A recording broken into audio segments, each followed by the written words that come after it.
আপনি কোথাকার ভোটার? আমি গাজীপুর 26-এরও। জায়গা আমাদের এলাকারই ভোটার।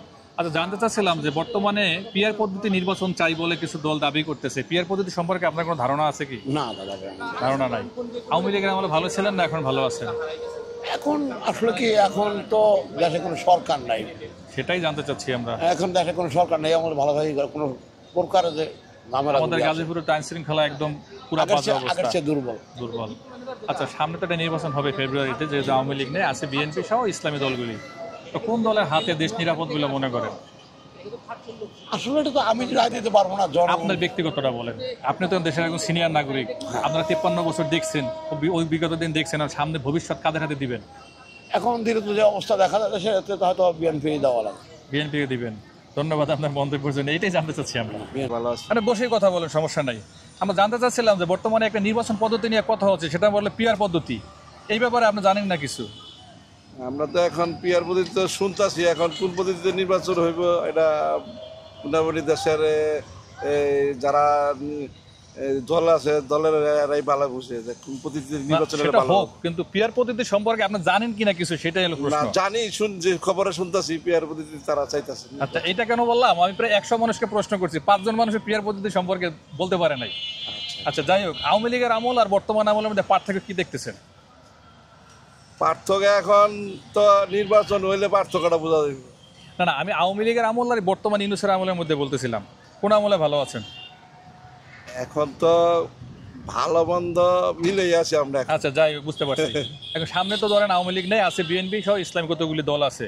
ঘুষ, দুর্নীতি, চাঁদাবাজ, দেশের অর্থ পাচার করবে না, এরকম কোন দলকে বাংলাদেশে আছে যারা ক্ষমতা যাইতে পারে? এখন তো আমরা সব দলের নির্বাচন দেখছি। এখন এই জামাত বাকি আছে, এরা তো ক্ষমতা যায় না। এখন এরা ক্ষমতা আসলে দেখা যাবে তারা।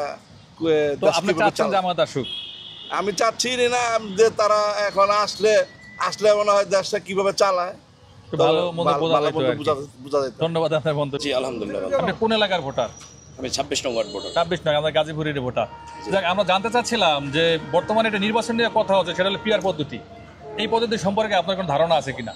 ধারণা নাই, তবে যেটুকু লোকমুখে শুনছি, পিআর পদ্ধতিতে ভোট দেয়া মানে কাউকে নির্বাচিত করা আর ওই কলা গাছকে নির্বাচিত করা এক সমান। তার মানে এটার বিপক্ষে ধরে নিতে পারি? অবশ্যই 100% এর বিপক্ষে। আওয়ামী লীগের আমল দেখছেন, ডক্টর ইউনূসের আমলে আছেন, কোন আমলে ভালো আছেন? ইনশাআল্লাহ এই আমলে ভালো আছে। দুই একটা কারণ বলতে পারবেন যে এই কারণে ভালো আছেন? চাঁদাবাজি নাই, আগে তো চাঁদাবাজি ছিল, এখন চাঁদাবাজি নাই। এখন তো গাজীপুরে আইন শৃঙ্খলার যে অবস্থা, আমাদের এখানে তো দিনে দুপুরে মানে খুন হয়ে যাইতেছে, এটার ব্যাপারে কি বলবেন? এটা আসলে শুধুমাত্র গুটি কিছু লোকজনের কারণে, যাদের খুব সমস্যা হচ্ছে, যারা বিগত দিনে আওয়ামী লীগের সাথে জড়িত ছিল, এখন তাদের অবস্থান মাঠে নাই বললেই চলে। এখন তারা তাদের অবস্থান ধরে রাখার জন্য এই অরাজকতা সৃষ্টি করতেছে। আচ্ছা, আরেকটা বিষয় জানার ইচ্ছা ছিল, সেটা হলো সামনে একটা নির্বাচন হবে ফেব্রুয়ারিতে।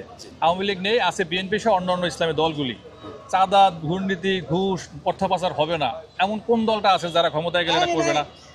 আসলে এখানে সর্বোপরি দেশের যে অবস্থান, এইখানে যদি আপনার মূল হোতা যারা, তারা আগে যারা ছিল এখন তো তারা আর নাই।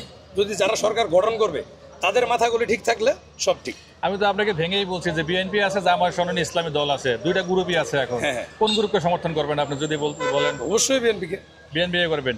আচ্ছা, বিএনপির বিরুদ্ধে এখন বর্তমানে চাঁদাবাজির অভিযোগ সবচেয়ে বেশি, তাহলে বিএনপি কিভাবে দেশটা ভালো চালাবে? এখন আপনারা তো আগেই আমি বললাম যে কিছু মানুষের জন্য আজকে এই পরিস্থিতি। তাদের কোনো দল হয় না, না তারা বিএনপির, না তারা আওয়ামী লীগ, না তারা জামাত, না তারা এনসিপি। আমি ধরে নিলাম যে আপনি বিএনপির উপরে সমর্থন রাখতেছেন। জি, ধন্যবাদ আপনাকে।